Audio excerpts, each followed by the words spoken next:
आज जो श्लोक 15वें से हम पढ़ रहे हैं उसमें फल सहित सगुण साकार के ध्यान का प्रकार है 14वें में और 15वें में।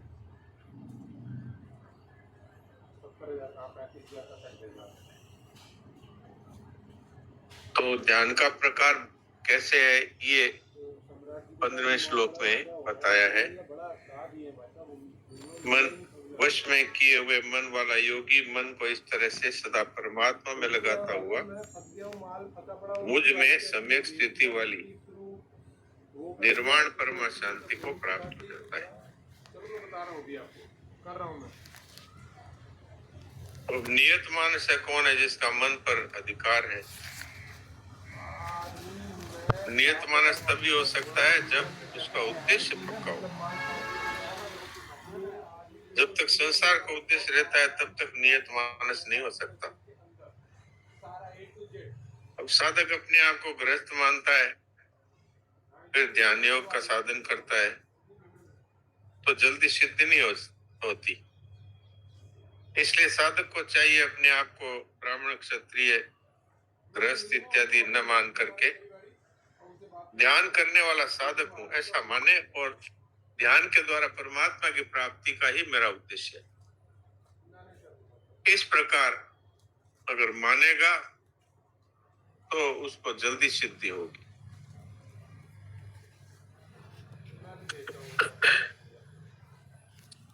अब 16वें श्लोक में बताया कि ये ध्यान योग किन लोगों के लिए सिद्ध होता है,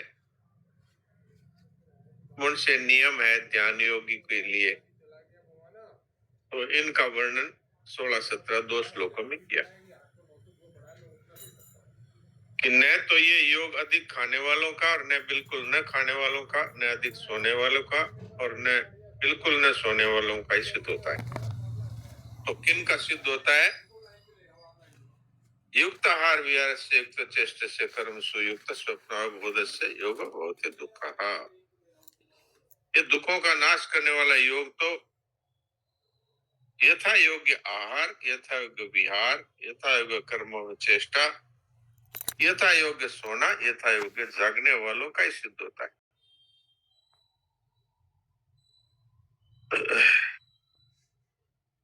तो ये तो ज्यादा बताने की जरूरत ही नहीं है। अधिक खाने वालों का योग सिद्ध नहीं होता, क्योंकि ज्यादा खाएंगे तो नींद आ जाएगी, तो पेट भारी होएगा और न तो सुखपूर्वक बैठ सकता है न लेट ही सकता है, तरह तरह के रोगों से ग्रसित हो जाता है। और बिल्कुल नहीं खाने वाला है तो फिर उसका शरीर हड्डियां हड्डियां हो जाएगी, तो जीना ही भारी हो जाएगा, तो ध्यान की बात तो दूर रह गई। और ज्यादा सोने वालों से क्या होता है? ज्यादा सोने से उसका अधिकतर स्वप्न में समय निकलता है, गाढ़ नींद नहीं आती, संकल्प विकल्प होते हैं, प्रमाद में पड़ा रहता है, उसका ध्यान योग सिद्ध नहीं होता। और जो बिल्कुल ही सोता नहीं, उसकी आवश्यक नींद नहीं लेने से उसके शरीर की स्थिति ऐसी हो जाती है कि वो ध्यान योग के काबिल ही नहीं रहता। तो इसलिए यथा योग्य व्यवहार, यथायोग्य आहार विहार, व्यवहार नहीं बोल सकते, यथा योग्य आहार, यथा योग्य विहार, यथा योग्य कर्मों की चेष्टा और यथा योग्य सोना और जगना, ये जो करता है उसका ये ध्यान योग सिद्ध होता है। तो युक्त आहार क्या है कि सत्य और न्यायपूर्वक कमाया हुआ धन हो, सात्विक हो, अपवित्र भोजन ना हो, स्वाद की दृष्टि से न किया जाए, आयुर्वेद की दृष्टि से शरीर के लिए जितना आवश्यक हो सुगमता से पच सके और भूख से थोड़ा कम, इसको युक्त आहार कहा गया। युक्त घूमना फिरना अर्थात घूमना फिरना, व्यायाम, योग इत्यादि अधिक मात्रा में नहीं, जितनी जरूरत हो उतना, क्योंकि अधिक करेगा तो थक जाएगा, तो उससे भी फिर सिद्ध नहीं होगा ध्यान। और वर्णाश्रम के अनुसार, देश काल परिस्थिति के अनुसार शरीर निर्वाह के लिए कर्तव्य कर्म करना, यह युक्त चेष्टा है। युक्त सोना और युक्त जगना। युक्त सोना है, उसके लिए ये कहा है कि रात में ज्यादा देर तक जागता न रहे। अगर ज्यादा जागता रहेगा, रात को 12 बजे सोएगा, तो सुबह जल्दी नहीं उठ सकता। इसलिए जल्दी सोए और जल्दी जागे। जिस सोने से जागने से स्वास्थ्य में बाधा नहीं पड़े, योग में विघ्न नहीं आए, ऐसा यथोचित सोना और जागना। यहाँ पर जागने का एक विशेष अर्थ भी महाराज जी ने बताया है। अवबोध शब्द भगवान ने दिया ना, युक्त स्वप्नावबोध से।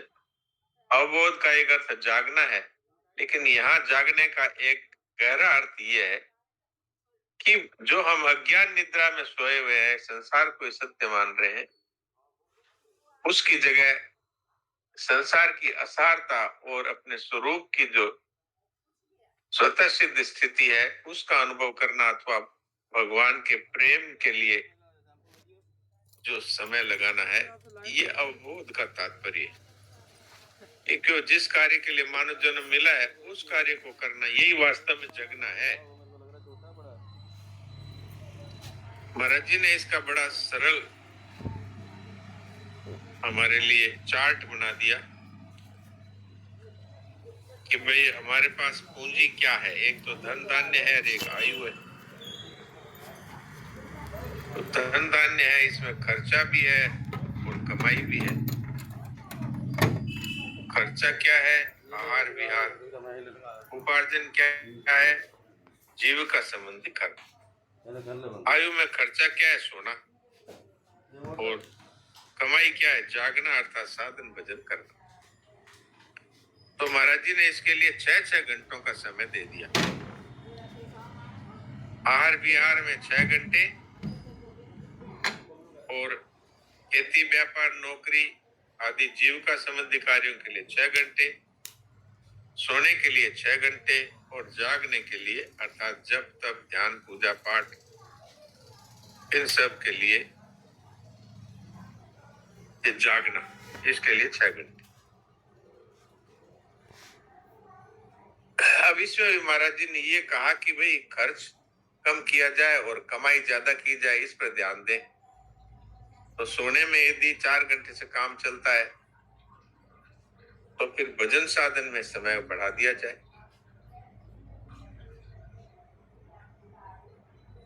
और धन धान्य है, इसमें खर्चा यदि कम किया जाए, जीविका संबंधी कर्म में ज्यादा समय दिया जाए, आहार विहार 4 घंटे ही किया जाए 6 घंटे की बजाय, और उपार्जन है, जीविका संबंधी कर्म है, इसमें 6 घंटे की जगह 8 घंटे दिए जाए तो ज्यादा अच्छा।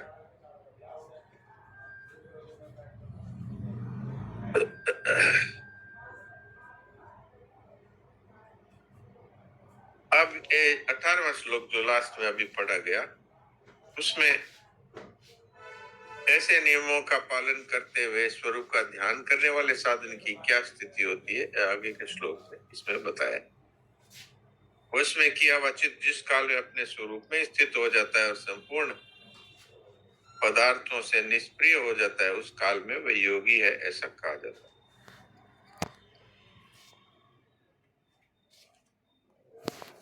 अच्छी तरह वश में किया हुआ चित्त। चित्त की 5 अवस्थाएं बताइए: मूढ़, क्षिप्त, विक्षिप्त, एकाग्र और निरुद्ध। इसमें मूढ़ और ये पागल दो तो योग के अधिकारी नहीं है। विक्षिप्त वृत्ति और एकाग्र वृत्ति और सविकल्प समाधि। विक्षिप्त वृत्ति वो है कि कभी ध्यान में मन लगता है, कभी नहीं लगता है, और इसके बाद में एकाग्र वृत्ति हो जाती है, तब सविकल्प समाधि है। एकाग्र वृत्ति के बाद फिर चित्त की निरुद्ध अवस्था होती है और निर्विकल्प समाधि है। यह निर्विकल्प समाधि है, यह वास्तव में योग है। ऐसी बात महाराज जी ने बताई। मूल बात इसमें यह है कि जब तक मनुष्य किसी प्रकार की कामना रखेगा तब तक कोई भी योग सिद्ध नहीं होगा। इसलिए निष्प्रय सर्व कामेभ्यो युक्त इत्युच्यते तदा। जब मनुष्य प्राप्त अप्राप्त दृष्ट दृष्टि इस लोक परलोक सुनी हुई और बिना सुनी हुई संपूर्ण पदार्थों भोगों से कामना रहित हो जाएगा, किसी पदार्थ की भोग की किंचित मात्र भी कामना नहीं रहेगी, तब वो योगी कहा जाएगा।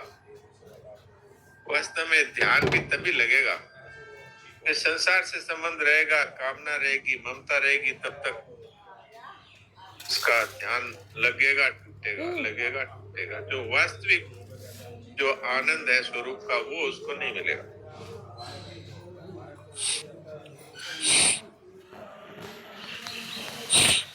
तो इस श्लोक में दो खास बातें बताई, एक तो चित्त स्वरूप में स्थित हो जाए और दूसरा संपूर्ण पदार्थों की कामना न रहे, निष्क्रिय हो जाए। इसमें भी ज्यादा यदि महत्वपूर्ण माना जाए तो वो है कामना का सर्वथा त्याग, स्पृहा तक यानी निर्वाह की भी कोई परवाह नहीं, तब जाकर के स्वतः ही स्वरूप में स्थिति हो जाएगी। तो ये खास खास बातें आपकी सेवा में रख दी।